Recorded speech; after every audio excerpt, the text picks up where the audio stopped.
Shalom, salam damai dalam nama Yesus. Bertemu kembali di dalam program Randau Kehidupan, yang mana di dalam program ini kita akan menyaksikan perkongsian pendapat, pertukaran ide di antara panel yang sudah bersama-sama dengan saya pada hari ini di studio. Saya mengucapkan ribuan dan terima kasih kepada para panel yang sudah meluangkan masa bersama-sama dengan saya, dan juga kepada saudara-saudari yang sedang menonton telah meluangkan masa bersama-sama dengan kami, menonton bersama. Terima kasih. Kita ada Dr. Gerard, salah seorang lecturer di Fakulti Kependetaan di Asia Pacific International University. Selamat datang, Dokter. Kita ada Pastor Brian, yang ketika ini melayani di Hope Channel Asia Tenggara. Selamat datang, Pastor. Dan kita ada Pastor Minsun, seorang penuntut di Fakulti Kependetaan Asia Pacific International University. Selamat datang, Pastor. Terima kasih. Terima kasih karena telah meluangkan masa untuk bersama-sama dengan saya dalam program Randau Kehidupan. Nah, pada hari ini kita telah memilih satu topik yang bertajuk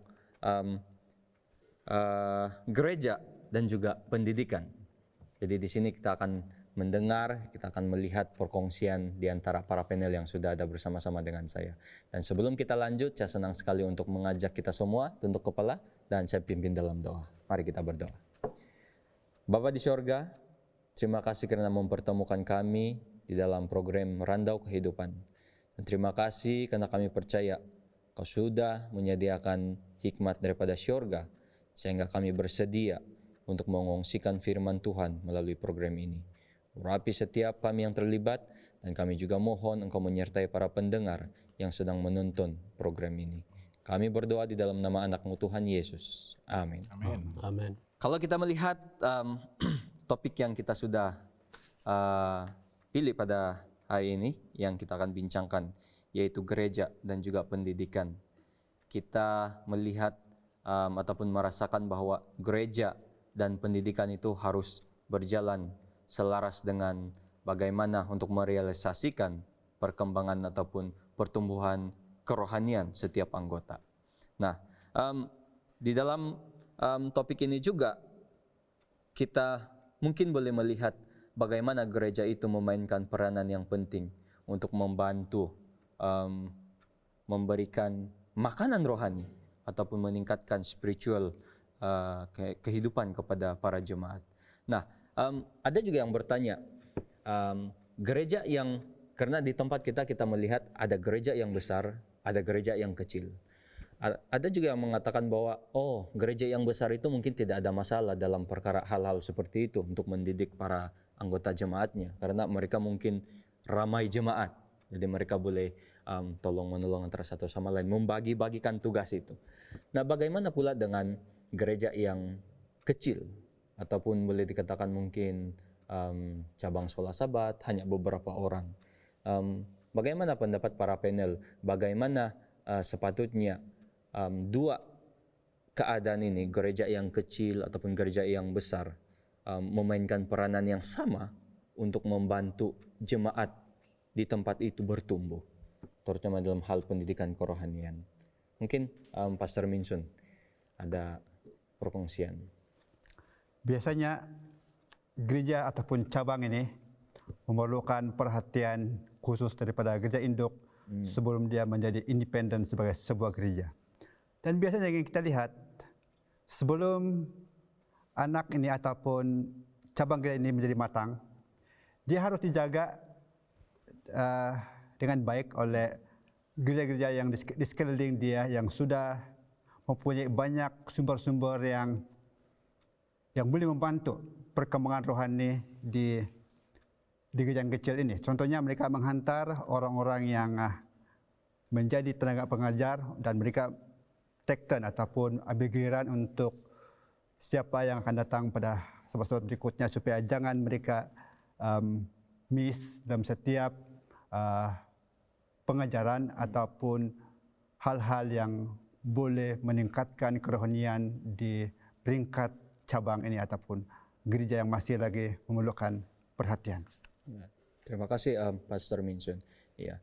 Nah, apabila Pastor Minsun mengatakan bahwa gereja induk harus memainkan peranan yang penting juga dalam membantu pertumbuhan anggota di gereja yang kecil ataupun cabang. Nah, kalau kita lihat selalunya di dalam cabang, cabang sekolah Sabat, selalunya dengan kekurangan ataupun anggota yang sedikit, kadangkala tidak ada kebaktian khotbah. Nah, ada yang mengatakan mana satu yang penting untuk membantu pertumbuhan anggota, terutamanya dalam gereja ataupun kelompok yang kecil, sama ada terutamanya dalam hari Sabat itu, apakah yang penting sekolah Sabat itu harus diutamakan ataupun kebaktian khotbah? Tapi kita melihat sebenarnya dua ini mempunyai fungsi yang baik untuk membantu pertumbuhan jemaat. Tetapi macam mana pandangan para panel? Mana satu sebenarnya yang boleh membantu memberikan lebih banyak input untuk membantu pertumbuhan jemaat? Saya ingin memberi sedikit tambahan kepada persoalan yang pertama tadi. Apa yang saya perhatikan sepanjang pengalaman saya dalam pelayanan sebagai pendeta gereja, ada beberapa fakta yang mungkin selalu dianggap sebagai benar itu tidak benar, ya. Contohnya kalau kita katakan gereja yang besar biasanya mempunyai tenaga yang cukup untuk mengasuh dan juga memimpin setiap anggota jemaat. Tetapi melalui pengalaman saya tidak berapa tepat, ya, karena jumlah anggota yang ramai itu sebenarnya menuntut kepada jumlah pemimpin yang ramai juga, ya, agar fungsi gereja itu dapat berjalan dengan sepenuhnya, secara optimum. Dan apa yang saya perhatikan di sini, biasanya gereja-gereja yang besar ini terletak di pusat-pusat bandar, dan apa yang sering menjadi cabaran, ya, adalah kesibukan, karena tuntutan kerja dan sebagainya. Dan kadang-kadang gereja itu begitu jauh daripada tempat kediaman. Dan ini yang sering menjadi cabaran kepada pendeta, ya, untuk menggerakkan pemimpin-pemimpin gereja dan juga jemaat-jemaat yang lebih matang dan dewasa dalam kerohanian mereka untuk mengasuh terutama sekali orang-orang yang baru percaya, baru dibaptiskan sebagai anak ataupun bayi yang masih kecil ini. Jadi tidak semestinya gereja yang besar itu mempunyai tenaga pemimpin yang cukup. Berbeza dengan gereja besar yang terletak di kampung-kampung yang besar, di mana jumlah keanggotaannya ramai, hampir semua penduduk kampung itu, biasanya mereka mempunyai tenaga yang cukup, ya.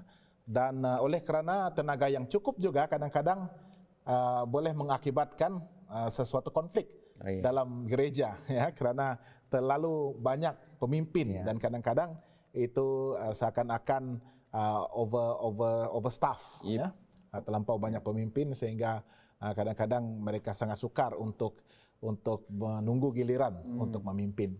Jadi apa yang mereka boleh buat dan apa yang kita dorong mereka untuk buat adalah untuk source out, ya, tenaga itu kepada gereja-gereja yang lebih kecil di sekitar daerah itu. Dan ini sudah terbukti sangat berkesan, di mana pemimpin-pemimpin yang tidak memimpin secara aktif pada sesuatu tahun itu, mereka akan menggunakan masa mereka untuk keluar, sama ada untuk memimpin dalam gereja-gereja yang kecil, membantu cabang-cabang sekolah Sabat dan sebagainya, ataupun memulakan pekerjaan-pekerjaan baru di kampung-kampung yang mana masih belum mempunyai keanggotaan yang cukup untuk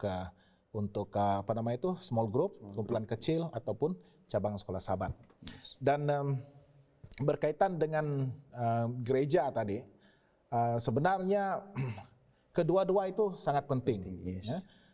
Kebaktian khotbah dan juga sekolah Sabat. Tapi bagi saya yang menjadi cabaran sekarang, terutama sekali di zaman yang serba canggih ini dan juga kesibukan orang, mereka kadang-kadang tidak menekankan sangat, ya, keperluan untuk datang dalam acara sekolah Sabat.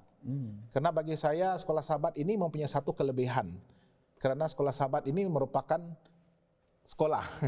Dan apabila kita sebut sekolah itu maksudnya ada saluran pendidikan yang two ways communication di antara seorang pemimpin itu ataupun fasilitator untuk berbincang seperti ini, dan jemaat diberikan peluang untuk mengemukakan pendapat mereka, untuk respon, ya, memberikan pengalaman-pengalaman mereka sepanjang minggu melalui pembacaan dan pembelajaran mereka. Jadi itu sebenarnya bagi saya yang boleh membangun secara kelompok, ya. Karena mereka ada masa untuk bertukar-tukar pendapat, untuk berandau seperti ini. Ya, kalau kita bandingkan dengan acara kebaktian, khotbah, biasanya itu dalam tingkat yang berbeza, ya, di mana kita mendengar firman Tuhan yang akan disampaikan oleh pembicara ataupun pengkhotbah pada sudah bersedia. Ya. Terima kasih Pastor Brian, input yang sangat baik. Yang mana kalau dikongsikan sebentar tadi disentuh mengenai sekolah Sabat, ya, dan juga maksud sekolah Sabat itu sebenarnya di dalamnya itu adalah satu mungkin kita lihat satu arus pendidikan juga di dalamnya, yang mana kita boleh bertanya soalan, kita boleh berinteraksi sesama sendiri, dan dia sangat berbeza dengan khotbah. Tapi tidak bermakna bahwa khotbah itu tidak diperlukan. Tetapi kita lihat dalam aspek pertumbuhan rohani, mungkin dalam acara kebaktian sekolah Sabat itu dia lebih banyak membantu anggota untuk bertumbuh. Tetapi itulah kita berharap mana-mana gereja di tempat kita kebaktian sekolah Sabat ini tidak diabaikan. Ya. Kita melihat di dalam Lukas 10 ayat 30 hingga 37. Saya percaya kita punya dokter sini tahu ayat ini. Lukas 10 ayat chapter 10 ayat 30 hingga 37 mengenai seorang lelaki yang telah disamun, ya. Dikatakan seorang yang turun dari Yerusalem ke Yeriko, dia jatuh ke tangan penyamun-penyamun, dan bukan saja dirompak habis-habisan, tapi dipukul habis-habisan. Nah, apa konteks ataupun asas prinsip pendidikan sejati yang kita nampak di dalam ayat ini, Dr. Gerard? Mungkin dokter ada pendapat. Kalau kita lihat konteks cerita tersebut, Yesus memberitahu cerita itu apabila ada seorang expert ataupun apa namanya nih, expert in law dipanggil, bertanya kepada Yesus, dan Yesus memberikan jawaban. Kemudian dia bertanya lagi, siapa my neighbor, siapa jiran. Sebab kalau kamu lihat ayat yang ke-27 di sana, sebenarnya salah satu daripada ungkapan mengenai pendidikan awal bangsa Israel itu sendiri. Hear, O Israel, dengar bangsa Israel, Tuhan itu Tuhan itu satu. Kemudian dia langsung ke sini, kasihilah Tuhan Allahmu dengan segenap hati, pikiran, dan jiwa, dan sebagainya. Di sana dia sebut sana, dan di sana memang dalam konteks pendidikan itu juga mengasihi Tuhan dan mengasihi sesama manusia. Kemudian Yesus memberi cerita itu apabila expert in law ataupun ahli Taurat itu bertanya kepada Yesus, siapakah jiran? Siapakah, who is my neighbor? Dan Yesus memberitahu cerita tersebut. Kita lihat bahwa di sana ada banyak sekali yang tertanam di sana dalam cerita itu, mengenai bagaimana sistem pendidikan pada zaman Israel dahulu,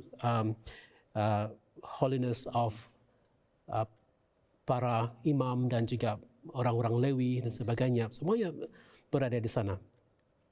Tetapi Yesus mau mengajar mengenai mengasihi Tuhan dan mengasihi sama manusia itu jauh lagi lebih dalam di sana. Apabila Yesus mengatakan pada ujung dia itu, selepas dia menghabiskan cerita itu, dia katakan, siapakah jiran dia? Kalau kamu baca cerita itu dengan teliti, Yesus sebenarnya dia reverse itu. Sebab dia bertanya, siapakah jiran itu? Dia di sana. Seakan-akan Yesus mengatakan, adakah kamu itu adalah jiran yang benar kepada orang yang sudah dipukul itu, ataupun orang yang memerlukan. Jadi di sini Yesus memberikan satu gambaran di sana kepada yang bertanya atau ahli Taurat itu, bahwa pendidikan yang sebenarnya adalah, sekali lagi kita gunakan perkataan holistik ini, menyeluruh, di mana mengasihi sama manusia itu harus selaras dengan mengasihi Tuhan. Mengasihi Tuhan itu harus menghasilkan kasih sesama manusia.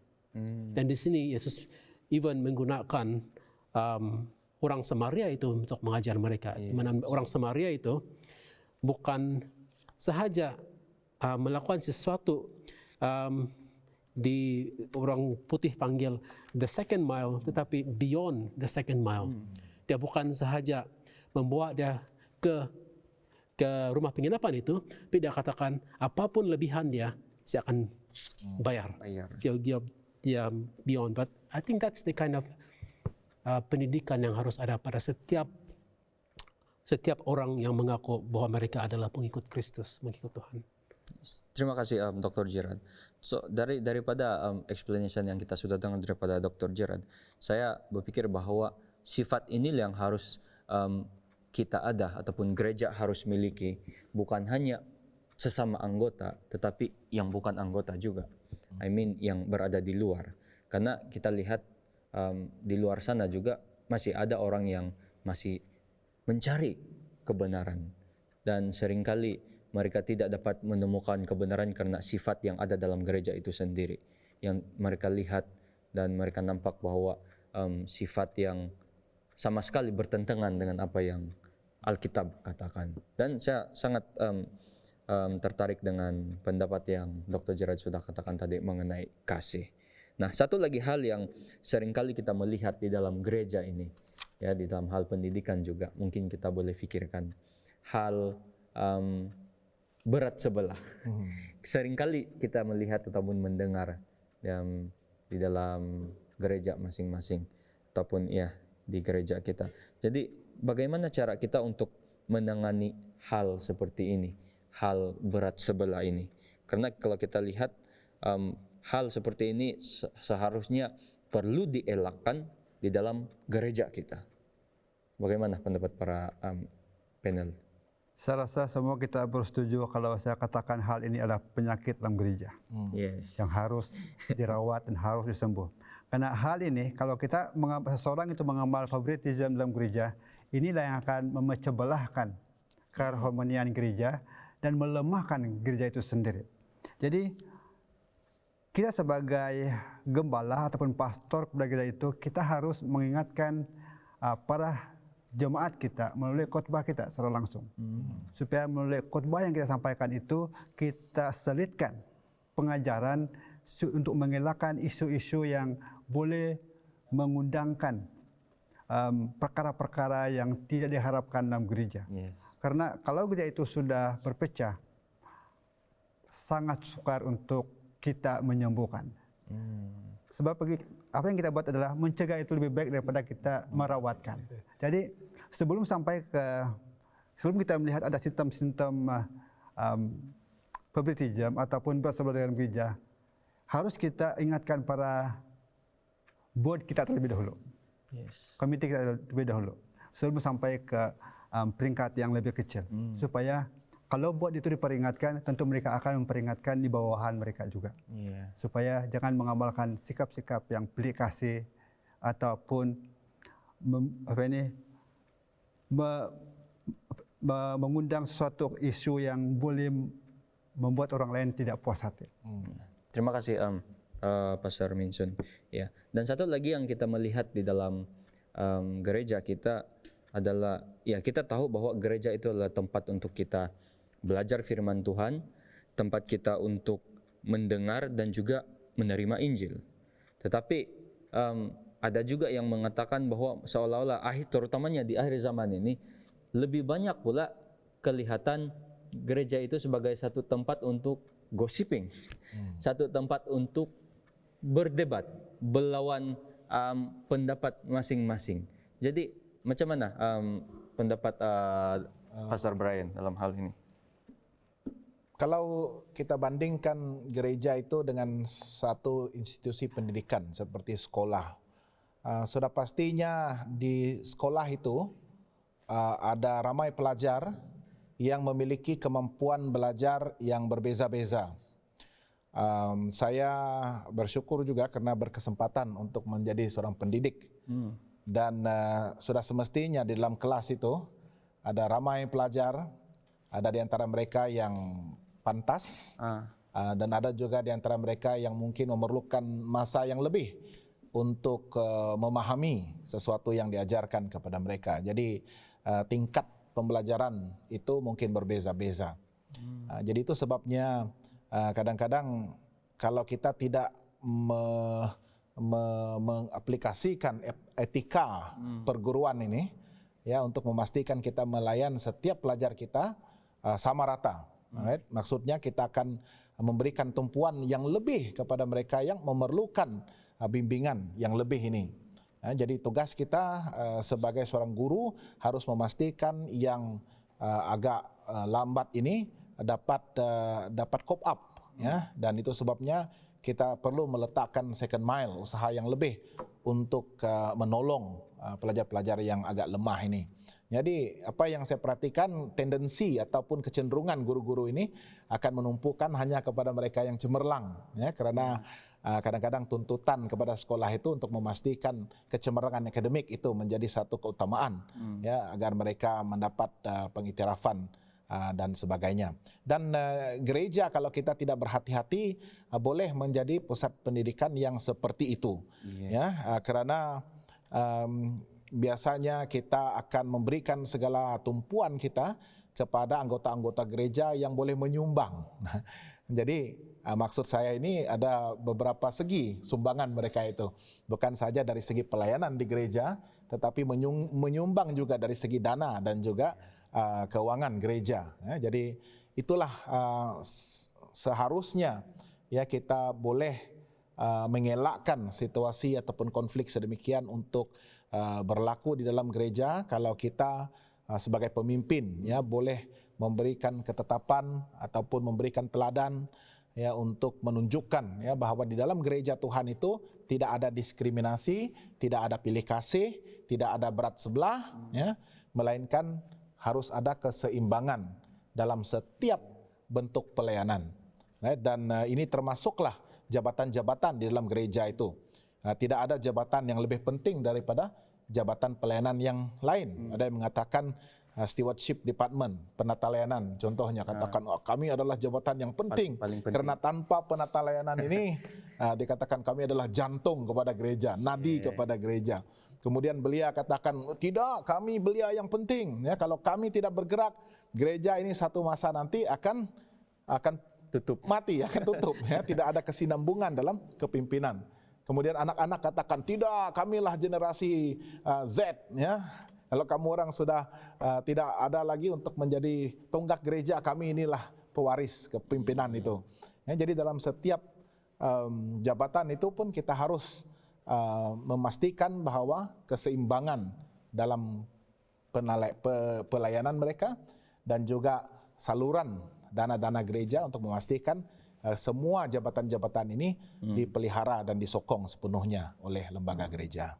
Terima kasih Pastor Brian dengan perkongsian pendapat sebentar tadi. Nah, satu soalan terakhir yang saya ingin tanyakan kepada panel kita dan mungkin ini ditujukan kepada Dr. Gerard. Ya, di dalam Kisah, buku Kisah Para Rasul 16 ayat yang ke-16. Nah, kita semua tahu cerita ini mengenai seorang wanita yang mempunyai roh tenung. Ya, hebat ini perempuan ini. Dan dikatakan di sini dalam ayat yang ke-17, dia mengikuti Paulus dan kami dari belakang sambil berseru, orang-orang ini adalah hamba Allah yang maha tinggi. Mereka memberitakan kepadamu jalan kepada keselamatan. Dan hal itu dilakukan beberapa hari lamanya. Nah, kalau kita lihat seolah-olah wanita ini yang mempunyai roh tenung ini dia support itu ministry. Dia support itu ministry yang Paulus lakukan. Tetapi kita lihat respon Paulus di dalam ayat 18. Tetapi ketika Paulus tidak tahan lagi dengan gangguan itu, ia berpaling dan berkata kepada roh itu, demi nama Yesus Kristus aku menyuruh engkau keluar daripada perempuan ini. Seketika itu juga keluarlah roh itu. Nah, dalam konteks ini, Dr. Gerard, apa yang kita boleh kaitkan dengan gereja ataupun ya gereja dan pendidikan ya daripada cerita perempuan yang mempunyai roh tenung ini? Karena kita boleh melihat seperti saya katakan tadi, dia macam saput itu ministry. Dia kasih seakan-akan dia kasih tahu orang ramai, oh orang ini membawa berita keselamatan. Tetapi Paulus tidak tahan, tidak suka, dia halau. Dia hardik itu roh tenung. Jadi bagaimana, Dr. Jarad? Ini bukan satu kali. Kali pertama roh jahat melakukan seperti ini. Pada zaman Yesus pun kita sudah melihat contohnya ketika roh jahat itu mengatakan anak Allah Tuhan, terus katakan jangan begitu.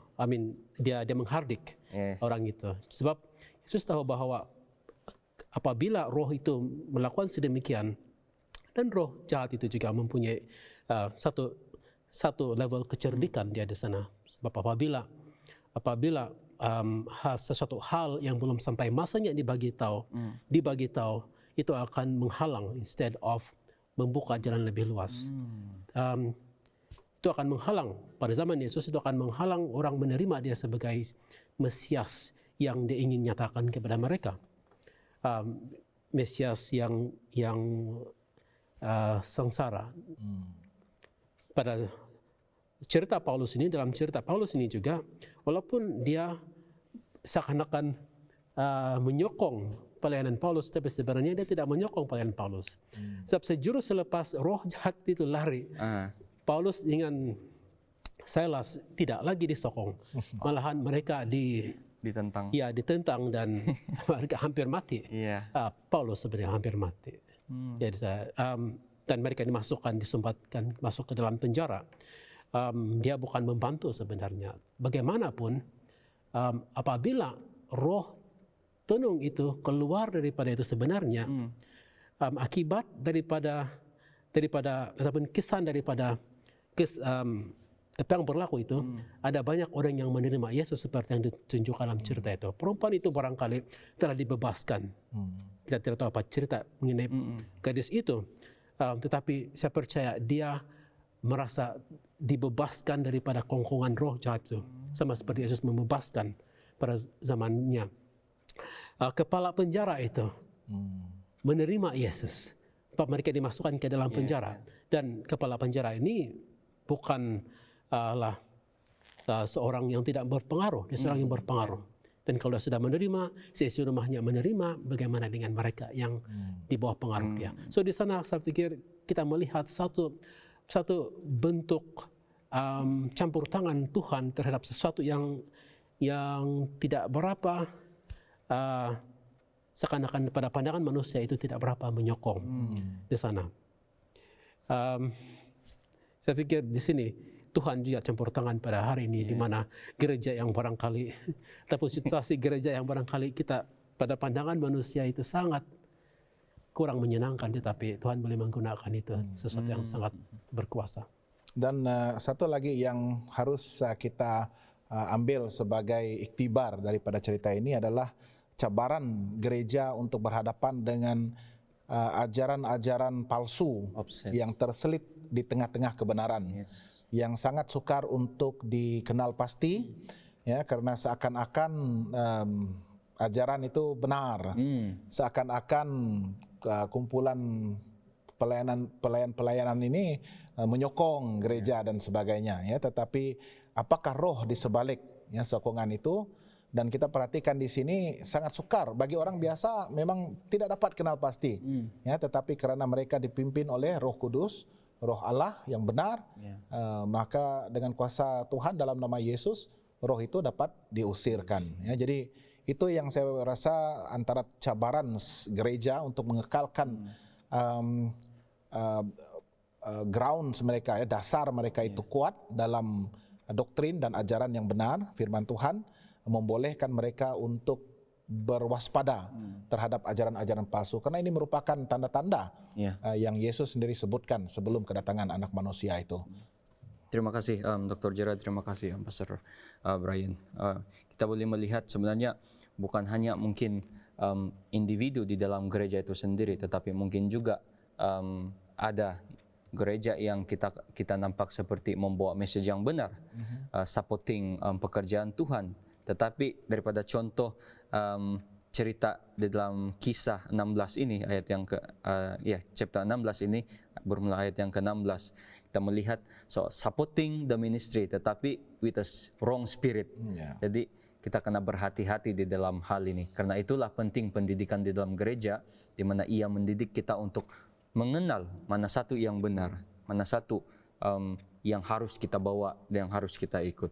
Dan itulah kepentingan pendidikan yang harus kita bawa di dalam gereja kita masing-masing. So, terima kasih para panel yang sudah bersama-sama dengan saya. Terima kasih Dr. Gerard, terima kasih Pastor Brian, terima kasih Pastor Minsun karena sudah bersama-sama sepanjang program ini dan sudah memberikan input yang baik. Dan kita berharap dengan input yang kita sudah kongsikan itu dapat membantu para penonton di rumah untuk terus bersandar kepada firman Tuhan, walau di mana jua ataupun apa jua keadaan yang akan kita alami. Sebelum kita berpisah, mari kita tunduk kepala dan kita minta Pastor Minsun untuk pimpin di dalam doa penutup. Mari kita berdoa. Tuhan Maha Besar dan berkuasa di surga, terima kasih Tuhan karena Engkau memberikan kami kebijaksanaan dari surga untuk mengkongsikan idea-idea, dan biarlah hal ini Tuhan boleh membantu sesama kami untuk bertumbuh di dalam kerohanian kami. Biarlah kami dapat menggerakkan gereja sebagai satu saluran untuk menyatakan pendidikan yang benar, dan di mana setiap orang yang datang dapat menikmati satu proses pertumbuhan dalam rohani dan iman mereka. Dan mereka dapat belajar banyak perkara apabila mereka datang ke gereja. Oh Tuhan, biarlah Tuhan memberkati setiap pemimpin dan seluruh ahli gereja supaya dapat menyokong message yang disampaikan agar itu menjadi berkat untuk setiap anggota-anggota yang berbakti di dalam sebuah gereja. Oh Tuhan, terima kasih karena Engkau sudah mendidik kami untuk menjadi pengikut Tuhan yang setia. Terima kasih Tuhan karena Engkau selalu menyertai kami dan menyediakan rancangan-rancangan yang terbaik dalam kehidupan kami saat ini. Biarlah kami Tuhan menjadi waris bagi kerajaan Tuhan yang telah Tuhan janjikan kepada setiap kami. Oleh itu Tuhan, kami serahkan doa kami dalam nama Tuhan Yesus kami berdoa. Amin. Amin. Sekali lagi terima kasih pada para panel dan juga para penonton yang sudah menyertai kami. Jangan lupa kita akan berjumpa kembali di episode yang akan datang. Tuhan memberkati.